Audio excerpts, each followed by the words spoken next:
I suppose we should tell the whole story of entry then. It didn't begin that I was in the psychiatric system, obviously. That happened when I was about 8.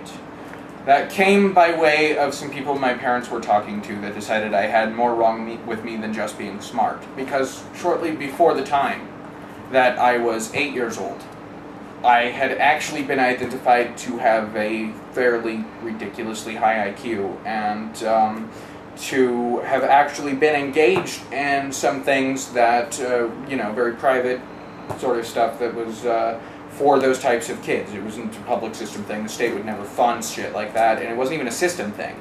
It was the Gifted Development Center, and they specifically worked with highly gifted children, or, identified highly gifted children. So I had been identified to that, and, outside of school, through the Gifted Development Center, I was getting to do some pretty freaking amazing stuff. I was working with a guy named Tony Darnell, who, I don't know if you'll wonder if he would appreciate being named, not that it necessarily needs to be deleted, there's no confidentiality there. He was actually a mentor, and he was, one of the profound influences on my life that would probably later save my butt. And he was actually Linda Silverman's son-in-law. He was married to her daughter. And Linda Silverman is one of the country's foremost experts on profoundly gifted children. And her signature, along with obviously one of her underlings who actually administered the test, is on the report identifying me. So that's how it began. Is that schools had identified me as, maybe having something to show, because, I was bored and talked, and they realized when I spoke that I might have something.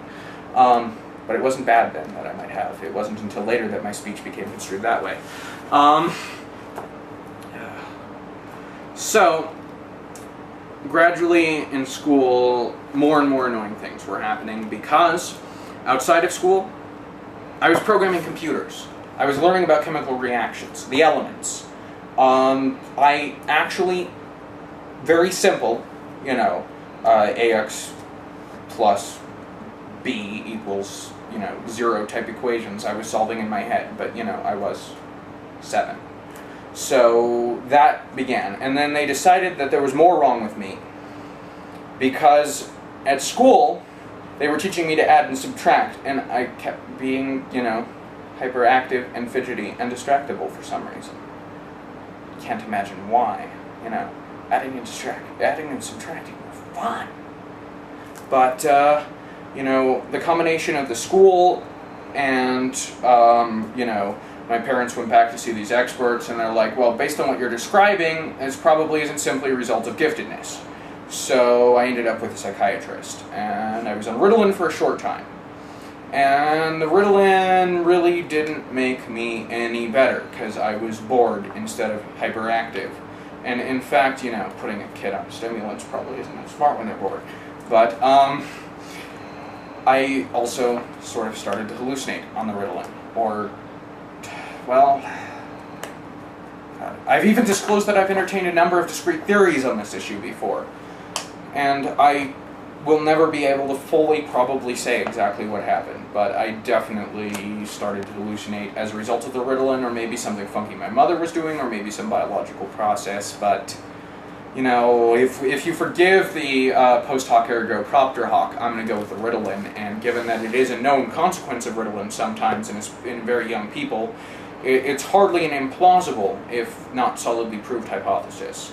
But, after that one fateful day, I may have sort of mentioned to the psychiatrist that it felt like he could read my mind, because, well, he was looking at me awfully intensely, and it was awfully unpleasant. And there was all of that aspect of projected judgment there, and all of that annoying shit, but, it just wasn't that big of a deal compared to what they made of it. So I ended up, early on, they're like, what's wrong with this kid? The admitting diagnosis was psychotic depression. The discharge diagnosis at the time was oppositional defiant disorder, of course. Very proud, actually, to have been diagnosed with oppositional defiant disorder. I may drop the word schizoaffective for political purposes, because it's nice to drop that word and have a room full of 800 people clap. But, You know, oppositional defiant? No. That one is mine. Because, well, this is a tactical layout of one of the hospitals I was in. Anyways. So, this was my introduction. And of course, my mother loved it. You know, I had done other stuff. She loved having the prodigy child. She totally took that too far. And before that, or during that time, you know, I was doing some acting. Nothing serious or, you know, actually that constitutes acting, but they paid for it. So it worked. So at the same time, you know, I actually had a SAG job. I am eligible to join SAG because of this early crap. But it was pretty much... Actors Guild? Yes. But it was pretty much just me being, you know, one of those kids with those horrible moms who was a commercial actor. And, you know, commercial actors don't count as actors. So it's really nothing to show off. It did buy me my first computer. But all of a sudden, all of that, I had Tony Darnell. I was exploring the physics and chemistry of the world. I was on a bulletin board system. I was programming computers. You know... You were 8? I was 8 when I was diagnosed. I started with Tony at 6. So there was a 2-year window where the whole world was possible before it all began. 2 years. And then I got admitted, and they identified me as crazy, and I left with psychotic bipolar disorder diagnosis. When I was 10, they added a provisional schizoaffective diagnosis because, you know, they claim there's probably psychosis at the same time there were no mood symptoms. Ironically, as a kid, I never believed I had mood symptoms, but I believed I had the hallucinations since that was, you know, rather well demonstrated. Well, the phenomenon was demonstrated, and I became convinced it wasn't real, so what does that leave you with? But I won't ever be able to say exactly what happened then. But by the time I was 14, you know, I was kicking butt. I was doing just fine on my own. And I thought I was ready to discontinue the meds. I think I actually was, but no one was going to give me a fair shot, so this whole snowball thing happened instead. And, you know, yeah, they saw signs. They saw plenty of signs. I was agitated as hell. You would be too. But I can honestly say, well, there may be some evidence that I had, you know, something as a kid. And I can't really say what or where it originated. By the time I was 14, pretty much the chief problem was the oppositional defiant disorder plus the deprivation of rights. And those two, they tend to go together very well in history, not so well in a law facility. If that answers that question roughly. Mm-hmm. But, I did want to touch on this. I mean, Lester spoke of it too. But this was actually a bit that was a huge thing. Is that there are different stories about how I lost access to Tony and the acting and all of that. Because, of course, as soon as I was identified as crazy, that all disappeared. What do you mean? It stopped. Why? Because my parents were told that it needed to. That's what I was trying to say. Okay. Yeah, it basically, all of that was suddenly discontinued. And there are a few different stories on why. My mother claimed that the family couldn't afford both my prescriptions and also Tony. However, another story I was told, also by my mother at a different time, was that it was too stressful, and there was definitely no way I should have been allowed to, you know, be doing any of that acting shit.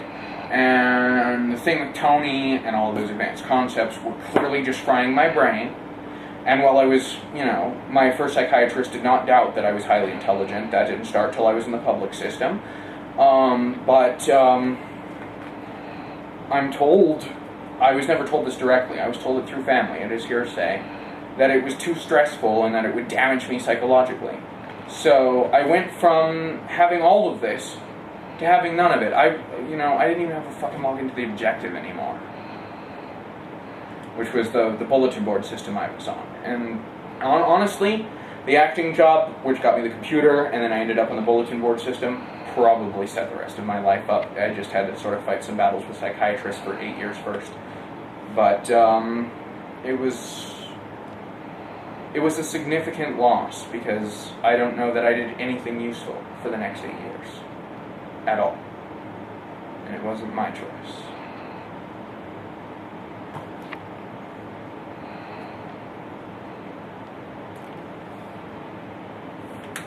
You'd mentioned Lester.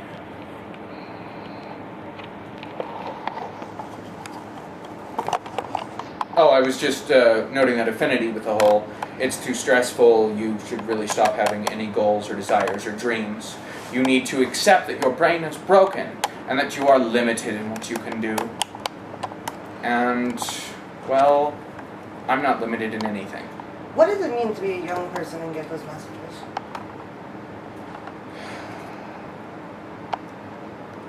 For me especially, it was lost, but I didn't believe it. You know, I mean, my whole mission most of the rest of my childhood was to regain what they had taken. It was... If I had not had something like that to hold on to, I don't know what would have happened to me. I don't know if I would have been able to preserve myself against the force of it. So... It was pretty much being told, you know, I didn't know a damn thing about the future. I didn't know what I wanted. If I'd been asked, I would have probably tried to guess what my mom wanted me to do.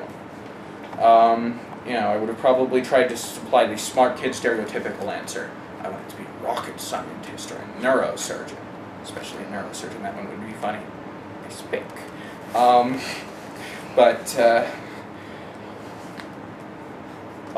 You know, I don't know what it meant, because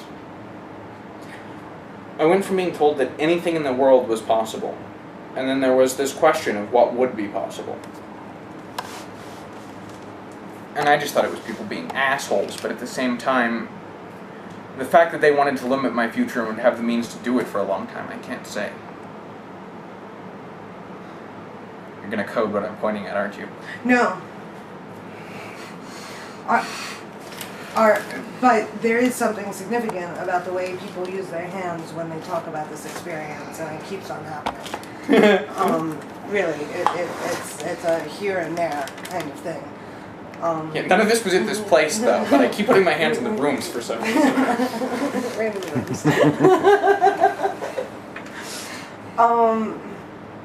But something was taken from you.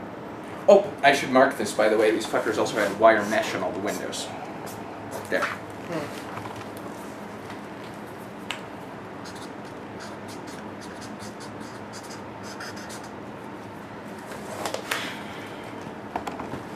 So at a really young age, you were given the world at your doorstep to have whatever you want, excelling in that, getting creative, getting And I forgot to into say it. no backsies. And then shortly after that, it was come in and that was taken away. Pretty much all of it. I mean, later when I was in my teens, I got to do a few summer programs at EU, but it was nothing compared to what had been, what might have been.